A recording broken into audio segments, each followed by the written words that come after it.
Olá, meus alunos do terceiro ano, tudo bem com vocês? Joia! Hoje nós faremos a correção do nosso livro de ciências, das páginas 17 a 21. Acompanhe com a sua professora. Características que diferenciam os animais de plantas. Os animais podem ser bem diferentes entre si, mas algumas vezes pode ser difícil diferenciá-los de alguns seres vivos. Por exemplo, você sabe como diferenciar um animal de uma planta? A maioria dos animais se locomove, isto é, vai de um lugar para outro por conta própria, utilizando pés, patas, asas e etc. As plantas não saem do lugar por vontade própria, como a maioria dos animais. Elas não se locomovem, mas podem ter algumas de suas partes, como as folhas, os frutos e as sementes, levadas de um lugar para o outro com a ajuda do vento, da água e de outros animais. As sementes, por exemplo, do dente de leão, que é essa plantinha que está aqui, ó, são carregadas pelo vento, assim novos dentes de leão podem aparecer em outros lugares. A partir do momento que os animais, os pássaros, borboletas, o próprio vento ou chuva tocam nessas plantas, essas sementes que estão aqui, ó, elas voam para outro lugar. E ao cair na terra, elas vão germinar e vão dar início a uma nova planta. Estão acompanhando? Existem animais que também não se locomovem. Este é o caso de alguns que vivem na água. Observe, as esponjas do mar, as anêmonas e os corais. Esses animais não conseguem se locomover, por isso vivem fixos, presos a uma superfície. E como as plantas e os animais se alimentam? Então vamos descobrir. A principal diferença entre animais e plantas é a alimentação. O ser humano é um animal que adquire seu alimento no meio em que ele vive. Já as plantas produzem o próprio alimento. Elas não plantam, elas têm a própria natureza de fazer o alimento que elas precisam. Os animais retiram do ambiente a comida de que necessitam.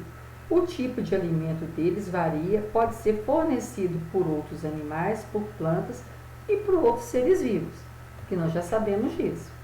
Aqui, por exemplo, o menino está comendo um sanduíche, que ele tem aqui o trigo, que foi plantado para fazer o pão, ele vai ter a carne, que vai vir de algum animal, ele tem o alface, que foi plantado. Então, ele tem de várias fontes a alimentação que ele tem. As plantas, elas retiram do solo os nutrientes que necessitam para produzir o próprio alimento, em um processo chamado fotossíntese. Todas as plantas, que têm esse pigmento verde, eles fabricam, a fotossíntese. E com isso, elas vão ter uma fonte de alimento para elas próprias sobreviver. Muito bem.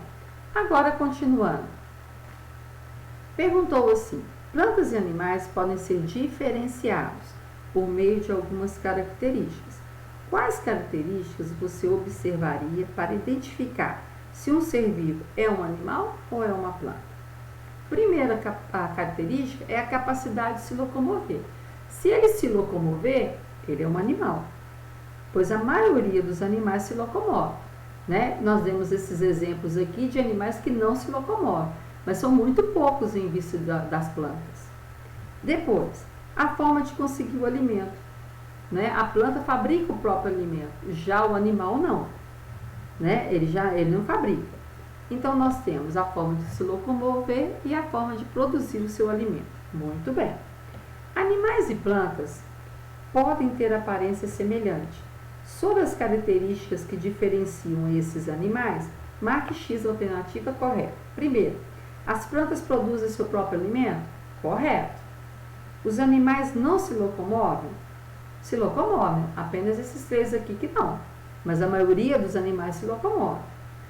Os animais fazem fotossíntese, produzindo o alimento que precisam? Não, somente as plantas. As plantas e suas partes não podem ser levadas de um local para o outro? Podem, através do vento, da chuva, de próprios outros animais, como passarinho, borboleta. Eu mesmo aconteceu na minha casa, por exemplo, de nascer vários pezinhos de tomate. E eu não plantei nenhum. Eu tinha um passarinho que sempre visitava a minha laranjeira. Num belo dia, apareceram muitas mudinhas de tomate. Com certeza ele deve ter passado por algum lugar que tinha algumas sementes, alguma alguma coisa desse tipo, e na hora que passou, né, no meu quintal, ele acabou deixando a semente cair e produzir. Isso é muito legal, não é? Desenhe um ambiente com alguns animais representando bem as suas características. Você ia desenhar aqui, né, os animais com as características que a gente precisa, ok? Muito bem. Agora, observando que nós temos animais de tamanhos diferentes, de cores diferentes, de tipo de locomoção diferente. Vamos acompanhar agora a historinha da criança. Muito legal, não é? Então vamos ver aí. Leia o texto abaixo. Ele conta a história de uma onça que parou de caçar outros animais. Então vamos ver o que aconteceu com essa onça. Criança, criança. A onça era sonsa, sonsa de nascença. Chegava de manso para encher a pança, sem pedir licença. Jabuti, peiu, tucano, tatu, macaco, sagui, preguiça, preá, cutia, quati. Não tinha descanso. Mas uma criança chamou a responsa. Criou uma dança, a dança da onça. Criança, criança, criança, criança. Dançando essa dança, a onça desonça, despança, dispensa sua comilança. E hoje só pensa em dançar a dança.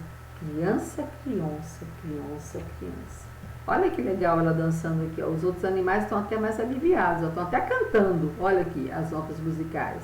Para que ela continue dançando e não ataque ninguém, não é mesmo? Então vamos ver lá. Por que a onça caça outros animais? O que você colocou? Porque ela se alimenta deles. Ela caça para se alimentar e alimentar, né, a família que ela tem, os filhotes que ela tem. No texto, circule os animais que serviam de alimento para a onça. Então aqui, ó, jabuti, teiu, tucano, tatu, macaco, sagui, preguiça, preá, cutia e o quati. Esses animais aqui serviam de alimento para a onça. Leia o trecho do poema. Mas uma criança chamou a responsa. O que o poeta quis dizer com a expressão chamou a responsa?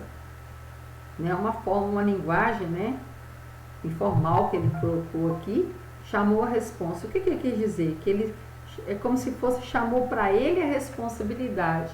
Então ele buscou o quê? Uma solução para o problema. Chamou para ele a responsabilidade de ajudar os animais que tinham problema com essa onça. Então ele buscou uma solução para ajudar os outros animais. Por que a onça então parou de caçar? Ah, porque a onça hoje, olha aqui, ela só pensa em fazer o quê? Em dançar. Ela deve escutar a música que ele criou e aí ela começa a dançar e esquece da caça. Olha que legal. Muito bem.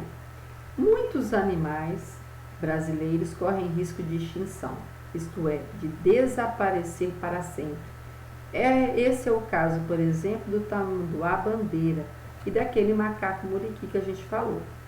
A principal causa da extinção de animais é a destruição das florestas e dos campos onde eles vivem. Essa destruição acontece para formar pastos para bois e vacas ou para fazer plantações. Sua vegetação original, os animais não sobrevivem.